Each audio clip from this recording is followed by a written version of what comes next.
Tak ada yang memperhatikan pria kumal itu, kecuali gadis penjual nasi uduk yang tangannya gemetar saat melihat luka di kakinya. Dan pagi itu satu bungkus nasi uduk mengubah hidup mereka berdua. Pagi belum sepenuhnya bangun ketika aroma santan dan daun pandan menyebar di pinggir jalan Cempaka Raya. Di sanalah Aira mendorong gerobak nasi uduknya, berhenti tepat di bawah pohon angsana tua yang daunnya selalu rontok. Jam menunjukkan pukul 5. Biasanya pembeli ojek online sudah antre, tapi pagi itu berbeda. Jalanan lebih sepi. Mungkin hujan semalam membuat orang malas keluar. Aira membuka kukusan. Uap hangat mengepul menyentuh wajahnya yang masih polos tanpa riasan. Ia menghela napas pelan. Hari ini ia harus menjual habis dagangannya. Uang kontrakan jatuh tempo besok. Saat itulah ia melihat pria itu. Duduk bersandar di trotoar tak jauh dari gerobaknya. Bajunya lusuh, penuh noda entah apa. Rambutnya kusut, matanya kosong menatap aspal. Kaki kirinya diperban seadanya, sudah menguning oleh darah kering. Aira ragu. Banyak orang menghindari pria-pria seperti itu. Tak sedikit yang bilang, jangan macam-macam, bisa bahaya. Ia mencoba mengalihkan pandangan, mengaduk sambal, menata telur balado, tapi matanya kembali melirik ke arah pria itu. Pria itu gemetar. Bukan karena dingin, tapi karena menahan sakit. Aira menelan ludah, tangannya berhenti bergerak. Ia teringat ibunya yang dulu sering berkata, kalau kamu punya nasi dan orang lain lapar, itu bukan rezekimu sendirian. Tanpa sadar, Aira mengambil satu bungkus nasi uduk. Lengkap. Ayam suwir, telur, sambal. Ia melangkah pelan mendekat. Pak! Suaranya ragu, hampir tak terdengar. Pria itu menoleh. Matanya cekung, tapi masih hidup. Terkejut. Seolah tak menyangka ada yang menyapanya. Saya punya nasi. Bapak mau? Tanya Aira, jantungnya berdegup kencang. Beberapa detik hening, lalu pria itu mengangguk pelan. Tangannya gemetar saat menerima bungkusan daun pisang itu. Terima kasih. Suaranya serak.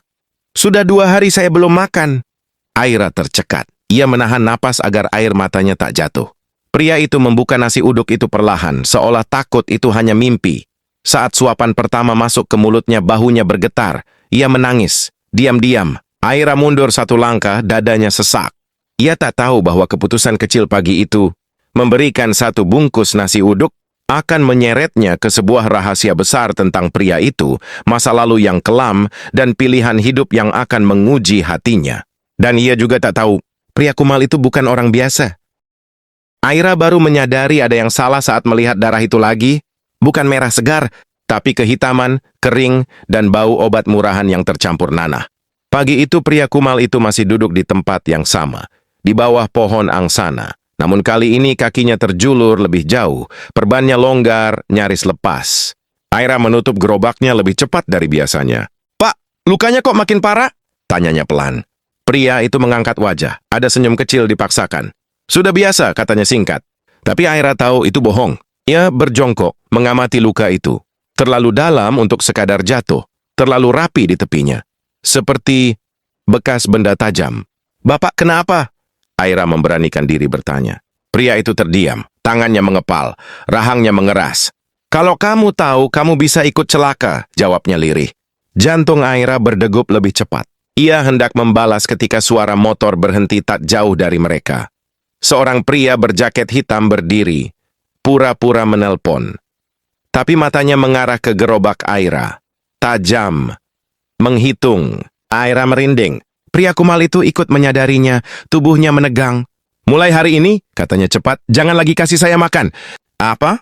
Aira kaget. Mereka lihat kamu. Siapa mereka? Pria itu menatap lurus ke mata Aira. Untuk pertama kalinya tatapan kosongnya berubah menjadi tajam, tegas, berbahaya. Orang-orang yang tidak ingin saya hidup. Motor itu pergi, tapi rasa dingin tertinggal. Aira berdiri terpaku. Otaknya menjerit agar ia menjauh. Tapi hatinya menolak. Pak, katanya akhirnya, saya nggak tahu Bapak siapa, tapi saya tahu satu hal. Ia menunjuk lukanya. Kalau dibiarkan, kaki itu bisa busuk, bisa mati. Pria itu tertawa pendek, pahit. Mati lebih mudah. Aira menggeleng keras. Nggak buat saya. Ia berlari ke gerobak, mengambil air bersih, kain, dan salep seadanya. Saat kembali, pria itu mencoba menolak, tapi Aira sudah berlutut di hadapannya. Kalau Bapak mau menghilang, sembuh dulu, katanya tegas. Tangan Aira gemetar saat membersihkan luka itu. Pria itu meringis, menahan suara, tapi tak menarik kakinya. Beberapa menit berlalu dalam sunyi. Aira, kata pria itu tiba-tiba. Itu nama kamu, kan? Aira terkejut. Bapak tahu dari mana? Pria itu tersenyum samar. Saya memperhatikan hal-hal kecil. Aira berhenti mengobati luka. Menatapnya. Kalau begitu, katanya pelan, sekarang giliran Bapak. Pria itu menoleh ke jalan kosong, seolah mempertimbangkan hidupnya sendiri. Panggil saya Raka, jawabnya akhirnya. Kalau nama itu masih aman dipakai. Aira tak tahu kenapa, tapi dadanya terasa berat. Karena untuk pertama kalinya ia sadar, ia tidak sekadar menolong orang asing. Ia sedang melibatkan dirinya dalam bahaya yang nyata. Dan dari kejauhan, seseorang kembali mengamati gerobak nasi uduknya. Kali ini, sambil tersenyum. Gerobak Aira didorong paksa hingga nyaris terbalik. Suara logam beradu keras memecah pagi. Nasi uduk tumpah ke aspal, sambal terciprat, uap hangat yang biasanya menenangkan kini berbau panik. Biar nanti jualan, kata suara dingin itu. Aira menoleh. Pria berjaket hitam berdiri di depannya. Yang kemarin pura-pura menelpon. Kali ini ia tak berpura-pura apapun. Apa maksud Bapak? Suara Aira bergetar. Pria itu melirik ke arah pohon angsana, tempat Raka biasa duduk, kosong, berhenti membantu orang yang seharusnya sudah mati. Darah Aira membeku. Bapak salah orang. Pria itu tersenyum miring. Tidak, justru kamu terlalu baik pada orang yang salah. Ia melangkah mendekat. Suaranya diturunkan. Nama Raka itu tidak tercatat lagi. Sudah dihapus. Aira mundur satu langkah, jantungnya berdebar keras. Dia bukan gelandangan, lanjut pria itu. Dia saksi, dan saksi tidak boleh hidup lama. Motor melaju, meninggalkan bau bensin dan ancaman yang menggantung. Aira berdiri kaku. Tangannya gemetar. Untuk pertama kalinya ia takut bukan hanya pada kehilangan dagangan, tapi kehilangan nyawa. Siang itu Raka muncul. Lebih pucat, jalannya pincang. Ia langsung tahu ada yang salah saat melihat gerobak kosong. Mereka datang, kata Aira tanpa basa-basi. Raka terdiam lama, lalu menghela napas berat. Saya minta maaf. Siapa mereka, Pak Raka? Raka menatap jalanan, suaranya pelan tapi penuh beban. Dulu saya bekerja di proyek besar, jalan tol dana negara. Aira membeku. Saya menemukan laporan palsu. Anggaran dipotong. Material diganti. Orang-orang mati karena jalan ambruk. Rahangnya mengeras. Saya melapor. Nama saya dihapus. Kecelakaan dibuat, saya lolos, tapi sejak itu saya diburu. Aira menutup mulutnya. Semua terasa terlalu besar untuk hidup sederhananya. Kenapa Bapak enggak ke polisi? Raka tersenyum pahit. Polisi bagian dari mereka. Sunyi menyergap. Aira menatap gerobaknya. Nasi uduk yang tadi pagi ia masak dengan harapan kini terbuang sia-sia. Aira, Raka berkata serius, jangan libatkan diri lebih jauh. Aira menggeleng. Air matanya jatuh. Kalau saya berhenti sekarang, suaranya pecah, berarti mereka menang. Raka menatapnya lama, seolah melihat sesuatu yang ia lupa pernah miliki, keberanian. Ada satu flash disk, kata Raka akhirnya. Bukti semuanya. Kalau itu sampai ke tangan yang benar. Apa? Aira menyela. Banyak orang selamat, tapi yang membawa mungkin tidak. Aira menarik napas panjang. Ketakutannya berubah menjadi tekad. Kalau begitu, katanya pelan tapi pasti, kita pastikan sampai. Raka menatapnya terkejut. Kamu cuma penjual nasi uduk. Aira tersenyum tipis. Justru itu, siapa yang curiga? Dari kejauhan, kamera ponsel menyorot mereka. Sebuah foto dikirim. Satu pesan masuk di layar lain. Target bertambah 1. Hujan turun tanpa aba-aba. Aira mendorong gerobaknya menyusuri gang sempit. Roda berdecit melawan genangan air. Tangannya kaku, bukan karena dingin, melainkan karena ketakutan yang terus menekan dadanya sejak pesan itu muncul di ponsel Raka. Target bertambah 1. Mulai malam ini, kita berpisah, kata Raka sambil tertatih di belakangnya. Aira berhenti mendadak. Tidak. Aira, kalau mereka sudah tahu wajah saya, nama saya, gerobak saya, itu artinya saya tidak aman meski sendiri. Raka terdiam. Ia tahu gadis itu benar. Mereka bersembunyi di rumah kontrakan tua milik seorang kenalan lama Raka. Rumah kosong, bau lembab, listrik seadanya. Tapi aman. Untuk sementara. Di dalam Raka mengeluarkan flash disk hitam kecil dari balik sol sepatu. Ini dia, katanya lirih. Laporan asli, rekaman, nama-nama. Aira menatap benda kecil itu. Tak terlihat berbahaya, tapi isinya bisa menjatuhkan banyak orang. Besok pagi, lanjut Raka, Ada satu jurnalis, dia bersih. Kalau kita sampai ke dia, Brak! pintu depan digedor keras. Aira tersentak. Jantungnya hampir pecah. Belakang, bisik Raka. Mereka berlari menembus hujan. Suara langkah mengejar. Lampu senter menyapu tembok. Di ujung gang, Raka tiba-tiba berhenti. Kakinya menyerah. Ia jatuh berlutut. Aira, napasnya terengah. Kamu ambil ini. Ia menyelipkan flash disk ke tangan Aira. Tidak, kita sama-sama. Dengar, Raka memotong, suaranya keras tapi penuh putus asa. Kalau saya tertangkap selesai, tapi kamu masih terlihat seperti warga biasa. Aira menangis. Saya cuma jual nasi uduk. Raka tersenyum lemah, dan justru itu yang membuat kamu kuat. Lampu senter makin dekat. Raka mendorong Aira ke balik tembok. Lari! Jangan lihat ke belakang! Apa yang akan terjadi sama Bapak? Raka menatapnya dalam-dalam. Tatapan orang yang sudah berdamai dengan risiko. Pastikan kebenaran sampai, itu saja. Langkah-langkah berhenti. Suara kasar terdengar. Ada di sini.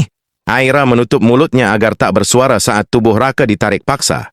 Hujan menutupi suara jeritannya. Pagi harinya, gerobak nasi uduk Aira kembali ke Jalan Cempaka Raya.